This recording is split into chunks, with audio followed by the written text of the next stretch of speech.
Jai Shri Mataji.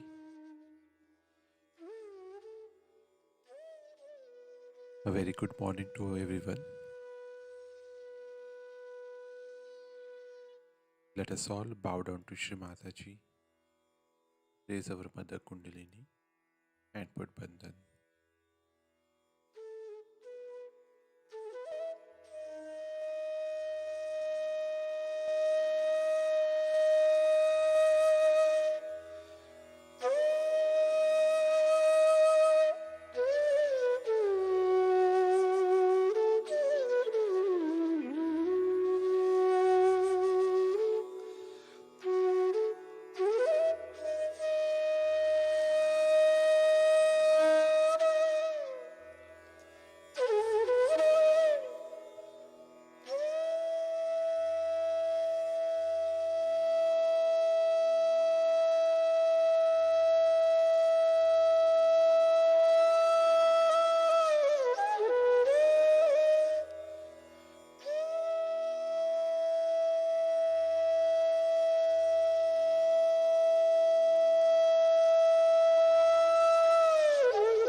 Shri Ganesh Mantra.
Let us now listen to Shri Mataji's speech.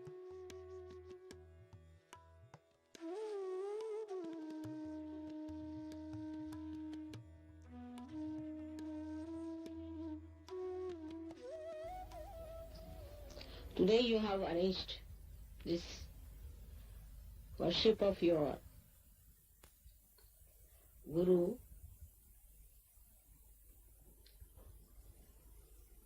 That is your mother. Perhaps you are very unique people that have a Guru who is a mother.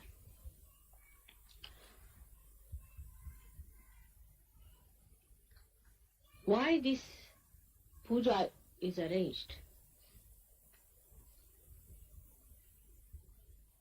One has to know that it is very important for every disciple to worship the Guru.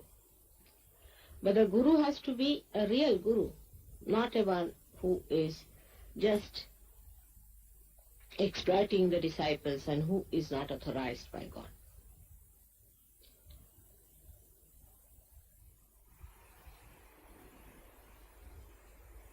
The puja is arranged because you have been initiated into the statutes of the Lord. You have been told what are the dharmas of a human being. For that, actually you need not have a guru. You can read any book and you will know what are the statutes of the Lord. But guru has to see that you practice them.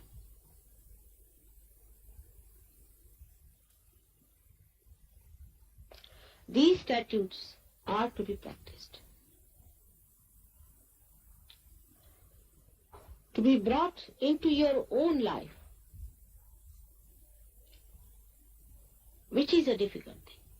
And without a guru, a correcting force, it is very difficult to follow these statutes of Lord, because there is a gap between human awareness and divine awareness, a very big gap. And that gap can be only fulfilled by a guru who himself is complete. Today is a Purnima day. Purnima means a complete moon. The guru has to be a complete personality to talk about these statutes and to elevate his disciples to this level of understanding by which they imbibe those statutes. He is there to fulfill this gap.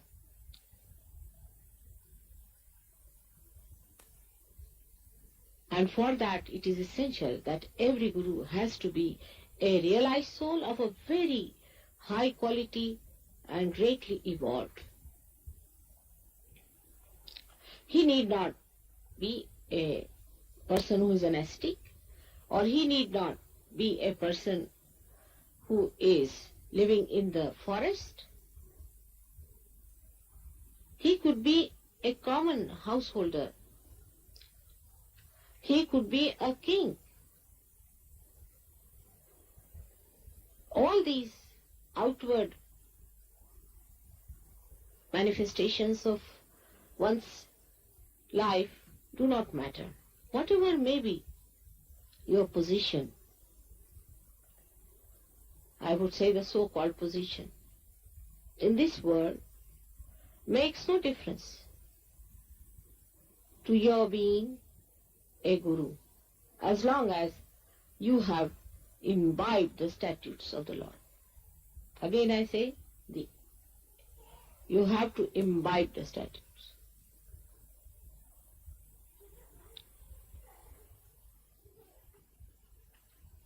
Let's see what are the statutes.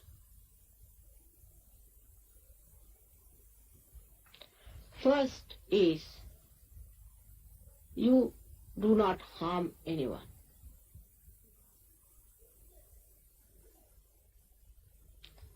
First principle is that we are not to harm anyone.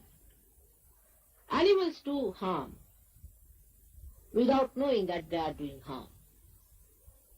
If you go near a snake, he'll bite. If a scorpion is there, he can put his poison into your being. Animals are not to harm anyone. They can correct, but not harm. So the principle of not harming was taken to a very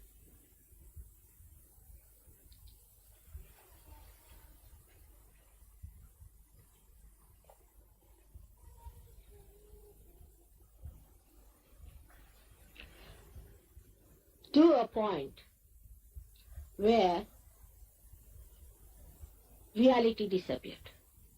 For example, when it was said, do not harm anyone, so people started saying, all right, we'll not harm mosquitoes, we'll not harm bugs, we'll not kill them. And there are some people who are following religions in which they preserve mosquitoes and bugs. This is absurdity. Taking anything to absurdity cannot be reality.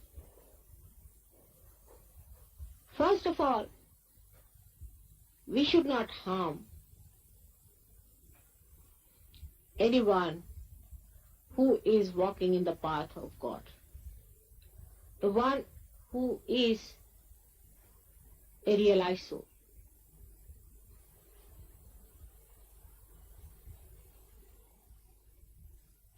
He may be wrong. There may be some mistakes in him. Still he needs correction. Nobody is perfect as yet. So do not harm. Always try to help. Secondly, anybody who is a real seeker, he may be wrong. He might have gone to wrong gurus. He might have done wrong things.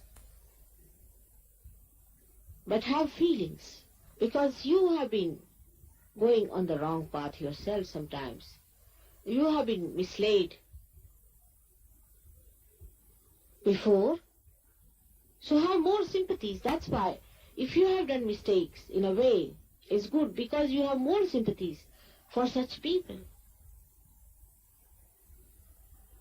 Then you are not to harm human beings in any way.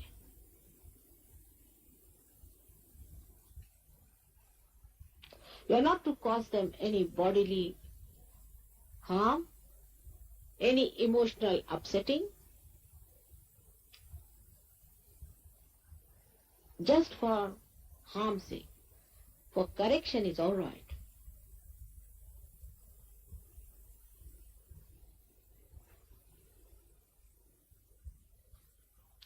The second statute is that you have to stand on your own legs and know that you are here, one with the truth, the testimony. The testimony of the truth. That you have seen the truth. You know what truth is. And you cannot compromise with falsehood. You cannot. For that you need not harm anyone. You have to just profess it. You have to stand up and say that you have seen the truth and this is the truth, and you have to be one with it so that people see that light of truth in you and accept. It's not for telling others that you have to be truthful and this is the truth we have seen, that this is what God's laws are, how they work out. Through vibratory awareness we have been able to see this is the truth. But be completely confident about it. But for that, first of all, you must test yourself completely. Otherwise, you might be playing into the hands of ego. It happens with many people who start doing Sahaja Yoga to begin with. So be cautious. Be sure that you are telling the truth and nothing else, and that you have felt the truth in full ways. Those who have not felt any vibrations shouldn't talk of Sahaja Yoga at all. They have no authority. They have to receive vibrations, they have to fully imbibe within them, and then they can say, yes, we felt. This is a very important task Sahaja Yogis have to do in these modern times, is to tell aloud that they have found the truth. That part is very weak.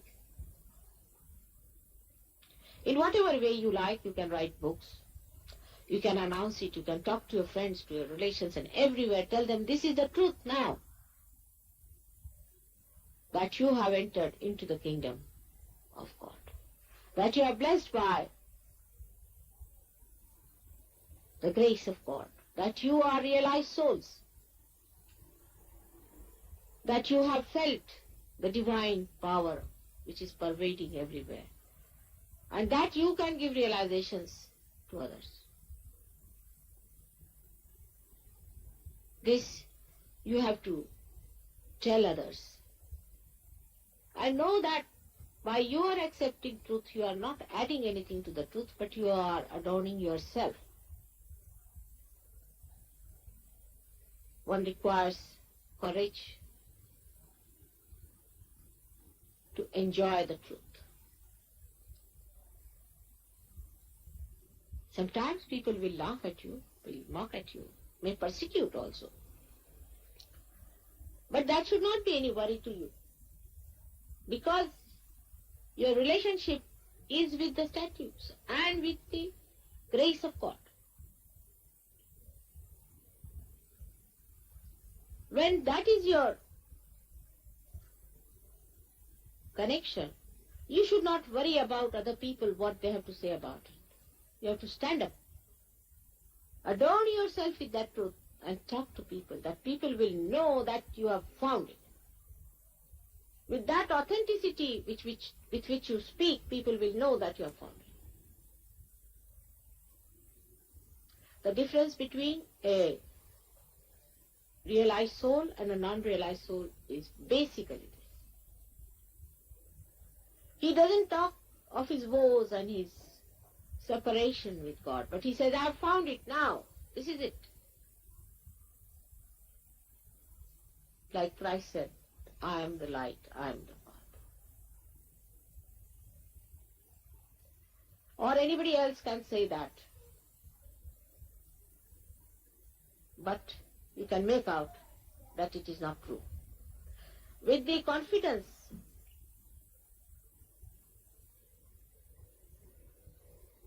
with that complete understanding coming out of your heart, people can make out this is absolute truth. And then all kinds of falsehood must be denounced. Doesn't matter if somebody feels bad. Because by telling that, you are saving them and not harming them. But must be told in a correct way, not in a frivolous way. In a very persuasive way, you must tell them that, no, this is wrong. You must wait for the time when you can tell people. More in confidence. Talk to them, this is wrong, we don't know. We've done the same thing. This is how you are going to express your principle of mastery. Or you can say Guru Tattva. You have to be truthful. First, foremost thing is that you should know the truth, you should stand this testimony, and that you should announce it.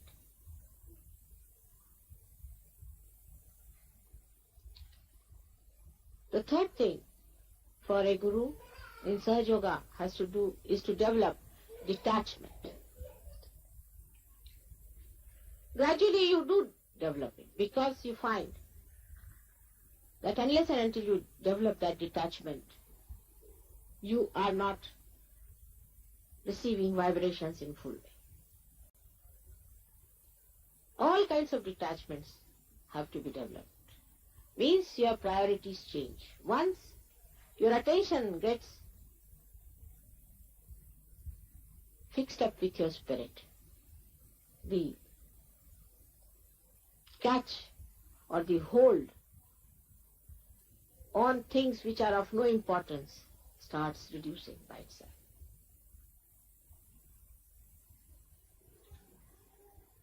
For example, you have a father, you have a mother, you have a sister. This is a bigger problem in India. Here you are over-detached. But in India, people are very much involved, their own children, in their own. This is my son, and others are all orphans. Only your sons are the real children. Your daughter, your sons. My daughter, I must do this for my son. For my father, mother, here also. Two types of attachments are there. One, through moha, through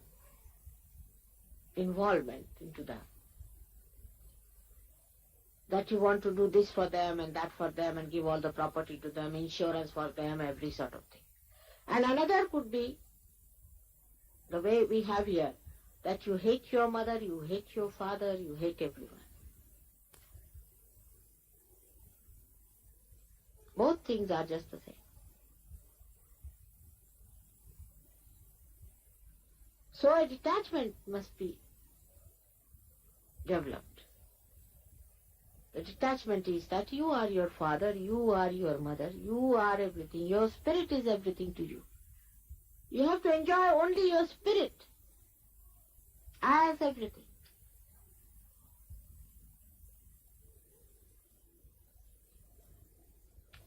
Then the detachment comes from there. And then you really do good to them by detaching, because you see the complete vision about them and about what is to be done. For example, people have also attachments to certain crazes. Human beings always become crazy after something. I mean, it can be anything.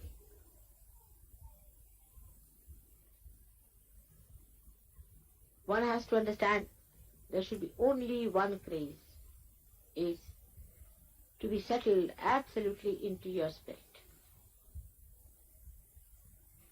All other crazes will disappear, because that's the greatest joy-giving thing. That's the most nourishing thing. That's the most beautiful thing. So all other things fall off. You enjoy only that, which is the source of all enjoyment. So you get yourself attached to your spirit. Detachment starts working.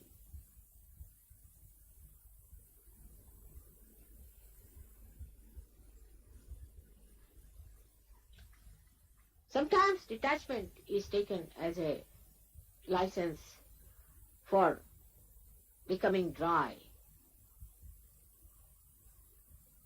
to others, which is absurd. This is only human quality also. Make everything ugly, whatever is beautiful. Actually, a person who is detached is the most beautiful person, is the extremely loving person, is love.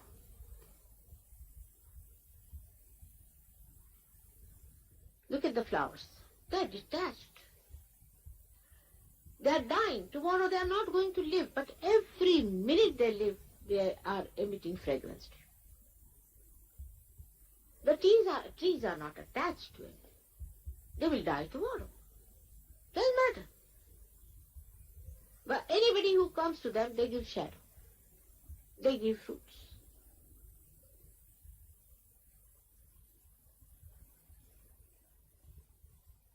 Attachment means death of love. Complete death of love is attachment. For example, in a tree, say, the sap rises, goes to all the leaves, goes to all the necessary parts, all the flowers, all the fruits, and goes back to the mother earth. It is not attached to anyone. Supposing the sap goes and gets attached into one fruit, what will happen? The tree will die and the fruit will die. Detachment gives you the movement of your love, circulation of it.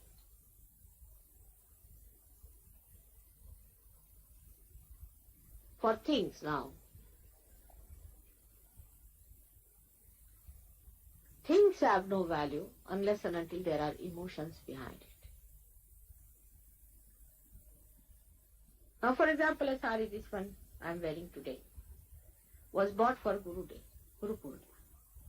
But they had no sari. The other day they wanted to have a sari for puja, so I said, all right, use this. But I wore it again today just to say that this was bought with that emotion that on a Guru Day, mother would like to wear something of a lighter shade. White, the pure color of silk. Complete detachment. But in white, all the colors are mixed. Then only it becomes white. In such a balance and unity, it should be that you become white and whiter than snow.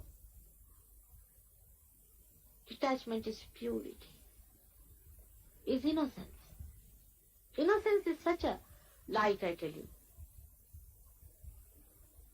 Light that really blinds you to all that is filthy.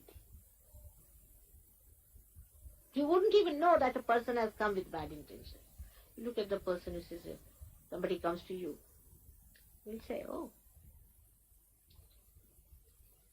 come along, what do you want? You'll offer him tea and all that. And he'll say, I've come to rob you. All right, rob me if you want to. It's all right. He may not at all rob you.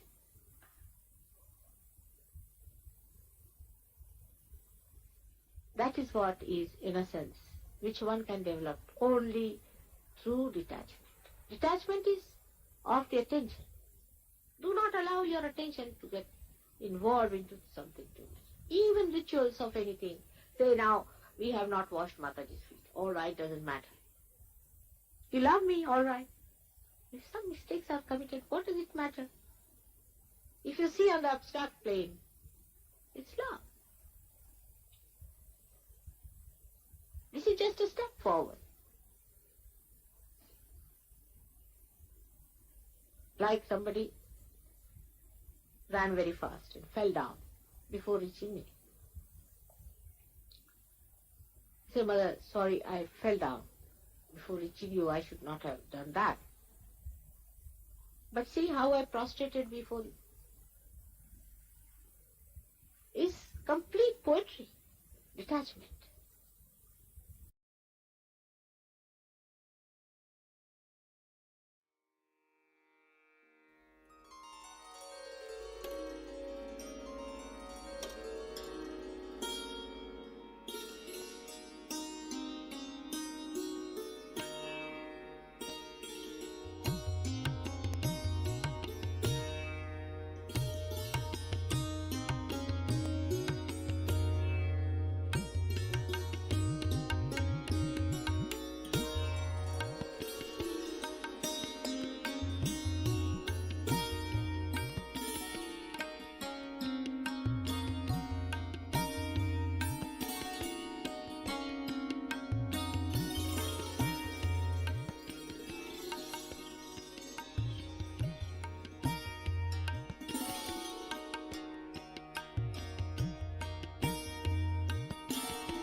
Mahamantras.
Thank you, Shri Mataji, for this beautiful morning meditation.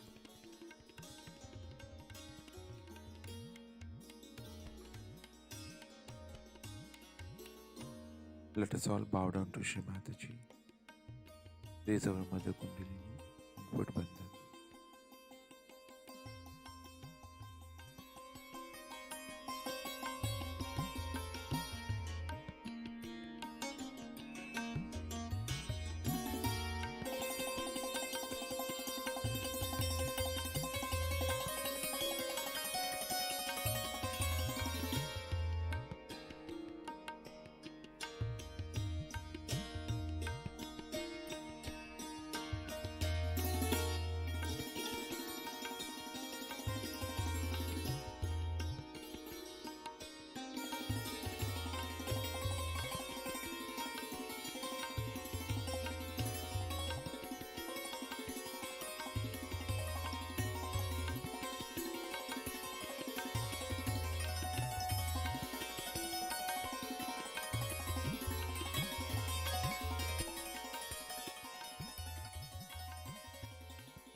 We will continue with our morning meditation tomorrow morning, same time.